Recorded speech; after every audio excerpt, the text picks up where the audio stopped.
सकाळच्या चहाच्या ऐवजी ना मी मस्त असा गरम मसाल्याचा आहे ना चहा करून घेतला होता, अद्रक थोडंसं टाकून. आता सर्दीने ना डोळे असे काही सुजल्यासारखे वाटत होते. मस्त चहा पिऊन घेतला आणि लगेच पुढच्या कामांना लागले. आता पाणी ना फिल्टरने जरी भरत असलो ना तरी हे बोलले गरम करूनच ठेव पावसाळ्याचं पाणी. मस्त डायरेक्ट हंडाच मी गॅसवर ठेवला. नंतर आहे ना काळे मनुके आणि थोडेसे बदाम खाऊन घेतले. आता यांना भूक लागली होती, लगेच त्यांना ना शिमला मिरचीची भाजी चपाती करून त्यांना खायला दिली. मी पण खाऊन घेतली.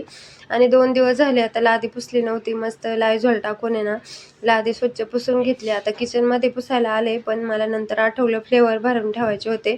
परत ते सांडले ना की परत लादी ना अशी चिकट होऊन जाते. मग लगेच मी आहे ना फ्लेवर भरून घेतले, लादी पुसून घेतली स्वच्छ. आणि भक्ती पण आली होती, तिचा शेवटचा पेपर होता.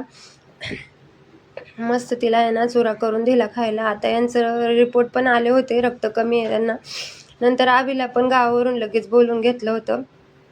नंतर संध्याकाळी आहे ना दुकानावरून येताना मस्त मंदिरात जाऊन आले. आता विठुरायाचं दर्शन घेतलं ना की काहीतरी वेगळीच एनर्जी येते. भक्तीला आता बरेच दिवस झाले मी ना बाहेरचं काहीच खायला दिलं नव्हतं, तर आता तिला हट्ट होता पाणीपुरी खायची. नंतर घरी आल्यावर आहे ना कांद्याची पात आणली होती, ती साफ करून घेतली. लगेच आहे ना फोडणीला देऊन घेतली. आता यांना ना बरं नाही तर नुसत्या पालेभाज्या सुक्या खाऊशी वाटल्या ते, तर त्यांना मस्त गरम गरम भाकर भाजी खायला दिली ह्यांना. आणि गोळ्या वगैरे खाऊन आहे ना मस्त झोपी गेली ते. आणि मग मी आहे ना माझे कपडे धुवून घेतले. चला भेटूया पुढच्या व्हिडिओ.